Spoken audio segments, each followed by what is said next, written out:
The movie begins in a bank, where a group of masked robbers force their way inside a gadget with a label, P.L.O.T device.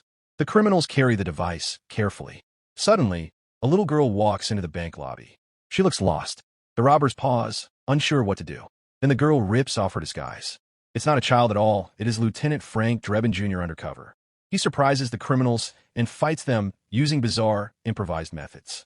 Chairs, teller windows, and even pens on desks become part of the scuffle. After a chaotic fight, the robbers are defeated, but not before. This sets up the central mystery of the film. After the robbery scene, Frank's police chief, Chief Davis, appears. She's not pleased with Frank's reckless task. Instead, he is reassigned to investigate the sudden death of a man named Simon Davenport, a software engineer. Simon's car went off the road and crashed. At first, it looks like an accident or possible suicide, but things don't quite add up. Frank heads to the crash site. At the scene, he examines the wreck. Among the broken glass and scattered belongings, he finds a small matchbook. The matchbook has a logo printed on it, an important clue that will come back later. We meet Beth Davenport, Simon's sister. She is a crime novelist, and she does not believe her brother's death was an accident. She presses the police to look deeper. She and Frank meet when she comes to the station. Their first conversation is awkward, but Beth insists Simon was involved in something bigger, and his death should not be closed so quickly. Frank is reluctant at first, but agrees to follow up on the matchbook clue. Next, Frank attends a technology expo hosted by Eden Tech, a large company run by Richard Kane. At the expo, Kane presents new innovations, including a self-driving electric police car. Kane donates one of these cars to the police squad. Frank connects the matchbook from the crash to a nightclub owned by Kane. He decides to investigate. Inside the club, music is blasting and guests are dancing. Frank sneaks into staff-only areas to find security footage. He ends up in a series of clumsy fights with bouncers and employees. Beth also arrives at the club separately, following her own leads.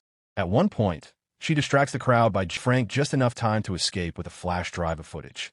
Back at the police station, Chief Davis reviews Frank's conduct. Once again, Frank's methods cause embarrassment for the department. As a result, Davis suspends him from duty. Frank is now working unofficially, continues to push him to follow through.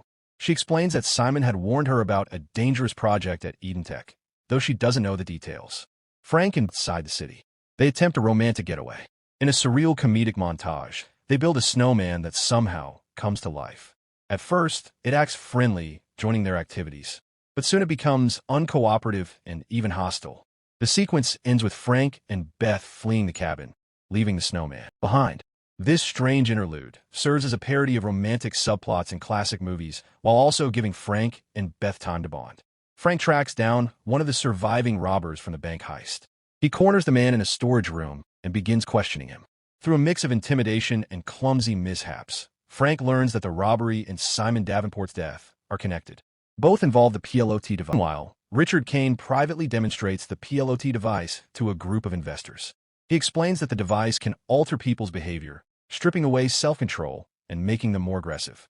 His plan is to use the device at a large public event for maximum impact.